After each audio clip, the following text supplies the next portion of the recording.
most of the time they're thinking about the famous Battle of Midway. It was Douglas Dauntlesses that turned the tide in the Pacific Theater in just a few minutes' time over the bloody skies of Midway, attacking the carriers Hiryu, Soryu, Akagi, and Kaga, literally changing the face of the Pacific War, sinking enemy carriers and changing the balance of power. Here comes Jim Buckley in that beautiful SBD Dauntless.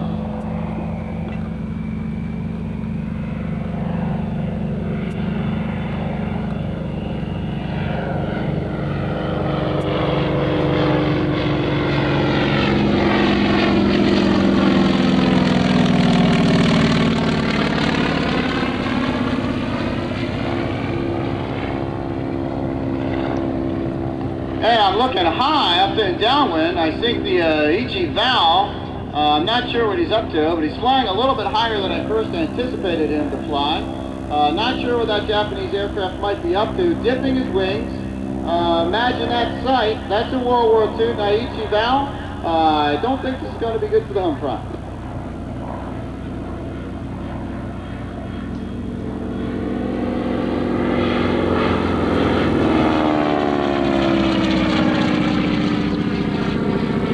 Of course, Aichi Val is one of the main attack weapons that the Japanese used on the terrible attack on Pearl Harbor.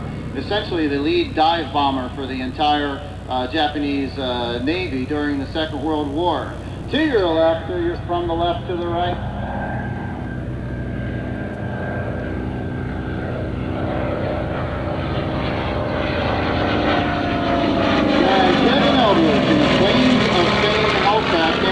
California to join us today, just a beautiful sight. And Mike DiMarino, also from the plains of San Chino, F4U Corsair. And right in the high of that downwind, that Aichi Val's making another dive bomb run at us, ladies and gentlemen. I'm not sure if these planes are going to help us take care of this problem, but that was a sight that so many American gunners would see, both at Midway, Pearl Sea, Pearl Harbor. Making that dive. These actually going a lot faster in combat, of course. These aircraft would be reaching top speeds of nearly 250, 300 knots in a dive going for a ship. And of course, not an easy target. That little small airplane, being able to go that both with anti-aircraft fire, machine guns, not necessarily the easiest thing to hit.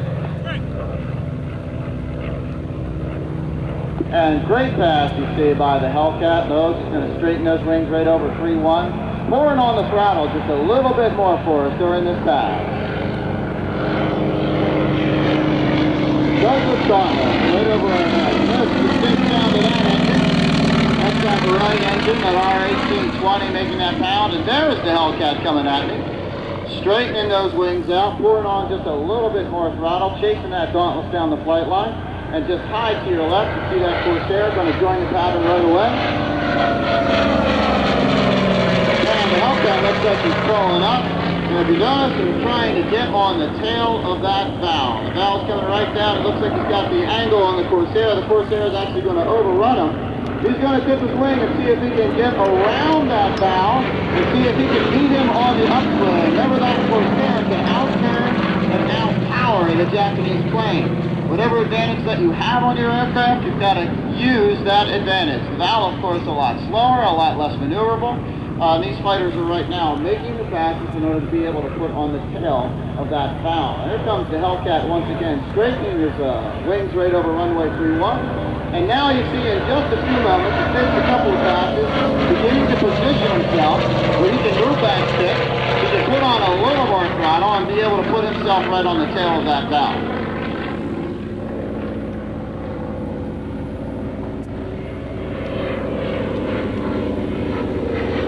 Great photo opportunity of that F4U, probably right now in excess of right around 200 knots.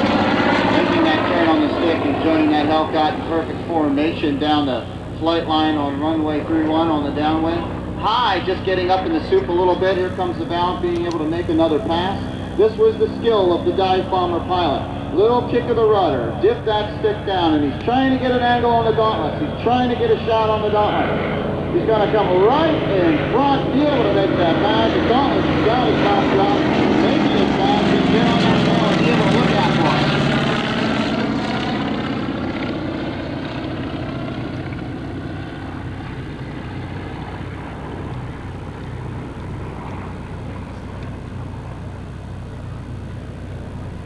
And now, it looks like the Corsair and the Hellcat kind of joined forces a little bit. They're a little bit closer together than when we started.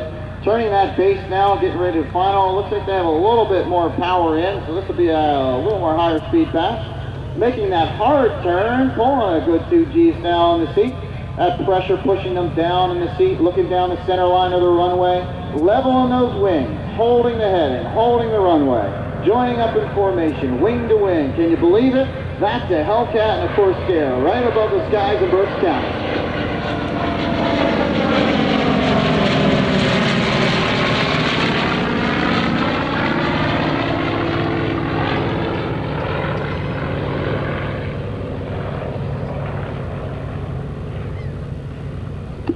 And if you've been fiddling around with the camera because the action's been too good, this is the time to take a pause, get that camera out. The SBD is actually going to get ready. You see him on the downwind leg right now above the tower.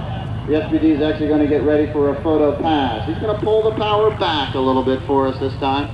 He's going to dip those wings, do us a nice knife edge over the center line of the runway. We always get a good shot of him at that point.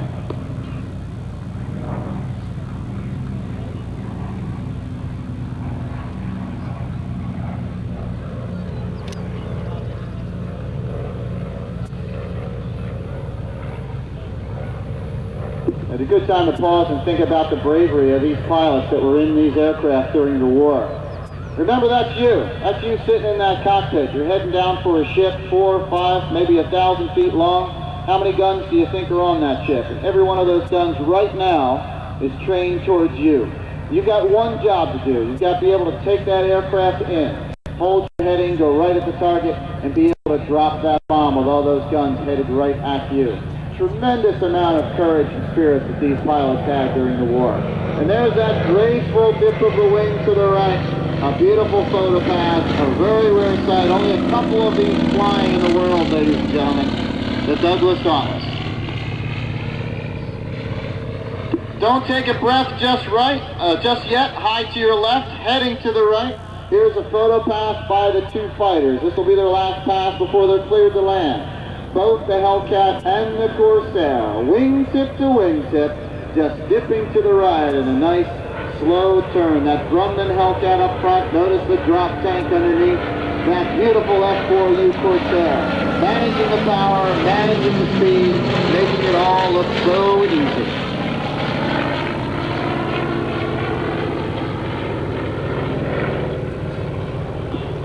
Now, of course, as a naval pilot, you've been up in the air. You've been out on a mission. You've been out for 4, 5, maybe 6 hours.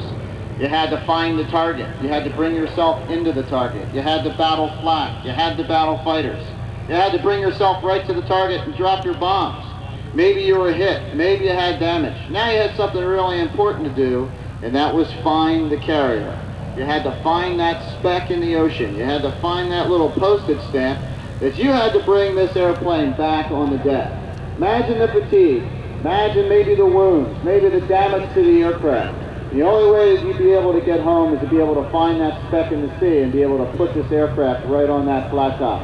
A lot of pilots, if you talk to these veterans, will talk to you that the return to the carrier, putting it back on the deck, was some of the worst and the most terrifying times that they experienced. Even worse that they might even experience in combat. Right on short final, looking at the LSL, he'd be waving up, waving down, tell if your wings are high, if your wings were low, if your wings were level. You wouldn't take your eyes off of him, and gradually he would give you that cut signal. He'd tell you to cut the power. You had one shot to be able to hit the hook. This was before the days that you could throttle up and leave the aircraft carrier for another pass. You didn't have that option in World War II.